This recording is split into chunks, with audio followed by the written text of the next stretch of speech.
بسم اللہ الرحمن الرحیم۔ السلام علیکم دوستو، آج کی ویڈیو میں ہم توہین رسالت کی سنگینی اور گستاخوں کا عبرتناک انجام قرآن و حدیث کی روشنی میں بیان کرنے جا رہے ہیں۔ ان گستاخوں میں سے ہم اس ویڈیو میں رسول معظم صلی اللہ علیہ وسلم کے سگے چاچا ابو لہب کا عبرتناک انجام اور ابو لہب کے گستاخ بیٹے عتبہ کا انجام بیان کرنے جا رہے ہیں، لہٰذا ویڈیو کو سکپ مت کیجیے، آخر تک ویڈیو دیکھیے۔ اگر چینل پر نئے ہیں تو چینل کو سبسکرائب کر لیں تاکہ آئندہ آنے والی ویڈیو آپ تک پہنچتی رہے۔ قرآن مجید کی سورۃ توبہ میں اللہ تبارک و تعالیٰ فرماتے ہیں، کیا انہیں معلوم نہیں کہ جو شخص اللہ اور اس کے رسول صلی اللہ علیہ وسلم کا مقابلہ کرے، ان سے عداوت رکھے اور توہین و تمسخر کا نشانہ بنائے تو اس کے لیے جہنم کی آگ ہے جس میں وہ ہمیشہ رہے گا، اور یہ بہت بڑی رسوائی ہے۔ صحیح بخاری کی ایک روایت میں ہے، رسول معظم صلی اللہ علیہ وسلم نے فرمایا، اللہ تعالیٰ فرماتے ہیں کہ جس نے میرے کسی ولی سے دشمنی کی اسے میری طرف سے اعلان جنگ ہے۔ تو پھر جو شخص اولیاء اور انبیاء بلکہ پوری کائنات کے سردار رسول معظم صلی اللہ علیہ وسلم کی گستاخی اور توہین کرتے ہوئے اظہار رسائی کرے تو وہ کتنا بڑا مجرم ہوگا۔ اللہ تعالیٰ کا اس کے خلاف اعلان جنگ ہے، پھر یقیناً وہ دنیا اور آخرت میں ذلت، رسوائی، لعنت اور عذاب علیم کا مستحق ہوگا اور اپنے بدترین انجام کو پہنچ کر رہے گا۔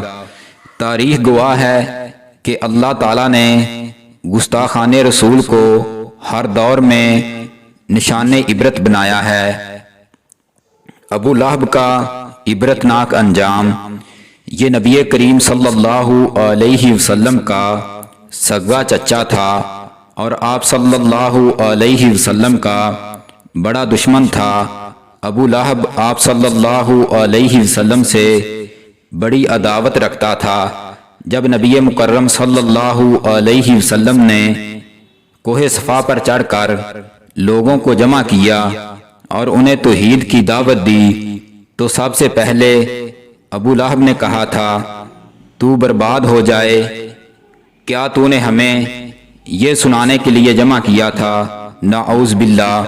اس پر خالق ارض و سما نے اس کی تباہی اور بربادی کا اعلان فرماتے ہوئے پوری ایک سورت اس کی مذمت میں نازل فرمائی۔ ابو لہب کے دونوں ہاتھ تباہ ہوں اور وہ خود بھی ہلاک ہو، نہ اس کا مال اس کے کام آیا اور نہ وہ جو اس نے کمایا، جلد ہی وہ بھڑکتی ہوئی آگ میں داخل ہوگا، اور اس کی بیوی جو ایندھن اٹھائے پھرتی تھی، یعنی لوگوں کے درمیان آگ لگائی پھرتی تھی، اس کی گردن میں کھجور کی بٹی ہوئی رسی ہوگی جس کے ذریعے جہنم میں گھسیٹی جائے گی۔ دنیا میں تو ابو لہب کا حال یہ ہوا کہ اس کو زہریلی قسم کی ایک بیماری یا چھالا نکلا جو پورے جسم میں پھیل گیا، ہر جگہ سے بدبودار پیپ بہنے لگی، گوشت گل گل کر گرنے لگا۔ اس کے بیٹوں نے اسے گھر سے باہر پھینک دیا اور اس نے تڑپتے تڑپتے جان دے دی۔ اس کی لاش 3 دن تک یوں ہی دھوپ میں گلتی سڑتی رہی اور لوگ اس کی بدبو سے تنگ آ گئے۔ اس کے بیٹوں کو لعنت و ملامت کرنے لگے تو انہوں نے چند حبشی غلاموں سے گڑھا کھدوایا اور لکڑیوں سے اس کی لاش کو دور سے ہی دھکیل کر اس گڑھے میں پھینک دیا اور اوپر سے مٹی ڈال دی، اور آخرت کا عذاب تو اس سے کہیں بڑھ کر ہے۔ ابو لہب کے گستاخ بیٹے کا انجام۔ ابو لہب اور اس کا بیٹا عتبہ شام کے سفر کی تیاریاں کرنے لگے۔ اس کے بیٹے نے کہا، سفر سے جانے سے پہلے ایک مرتبہ ذرا محمد صلی اللہ علیہ وسلم کہ اللہ کو ان کے سامنے گالیاں تو دے آؤں۔ چنانچہ یہ آیا اور کہا، محمد جو قریب ہوا اور 2 کمانوں کے برابر بلکہ اس سے بھی زیادہ نزدیک آ گیا، میں تو اس کا منکر ہوں۔ یہ سخت بے ادب تھا اور بار بار گستاخی سے پیش آتا تھا۔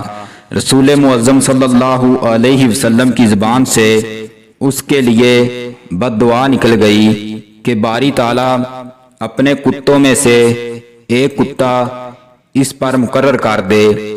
جب یہ لوٹ کر اپنے باپ ابو لہب کے پاس آیا اور ساری باتیں کہہ سنائیں تو اس نے کہا، بیٹا اب مجھے تو تیری جان کا اندیشہ ہو گیا ہے، اس کی بد دعا رد نہ جائے گی۔ اس کے بعد یہ قافلہ یہاں سے روانہ ہوا۔ شام کی سرزمین میں ایک راہب کے عبادت خانے کے پاس پڑاؤ کیا۔ راہب نے ان سے کہا، یہاں تو درندے بیڑیے اس طرح پھرتے ہیں جیسے بکریوں کے ریوڑ، تم یہاں کیوں آ گئے؟ ابو لہب یہ سن کر ٹھٹک گیا اور تمام قافلے والوں کو جمع کر کے کہا، دیکھو میرے بڑھاپے کا حال تمہیں معلوم ہے اور تم جانتے ہو کہ میرے کچھ حقوق تم پر ہیں۔ آج میں تم سے ایک عرض کرتا ہوں، امید کرتا ہوں تم سب اسے قبول کرو گے۔ بات یہ ہے کہ رسول اللہ صلی اللہ علیہ وسلم نے میرے جگر گوشے کے لیے بد دعا کی ہے اور مجھے اس کی جان کا خطرہ ہے۔ تم اپنا سامان و اسباب اس عبادت خانے کے پاس جمع کرو اور اس کے اوپر میرے پیارے کو سلاؤ اور تم سب اس کے ارد گرد پہرا دو۔ لوگوں نے اسے منظور کر لیا۔ یہ سب جتن کر کے ہوشیار رہے کہ اچانک ایک شیر آیا اور سب کے منہ سونگھنے لگا۔ جب سب کے منہ سونگھ چکا اور جسے تلاش کر رہا تھا اسے نہ پایا تو پچھلے پاؤں ہٹ کر بہت زور سے چھلانگ لگا کر اس مچان پر پہنچ گیا۔ وہاں جا کر اس کا بھی منہ سونگھا اور گویا وہی اس کا مطلوب تھا۔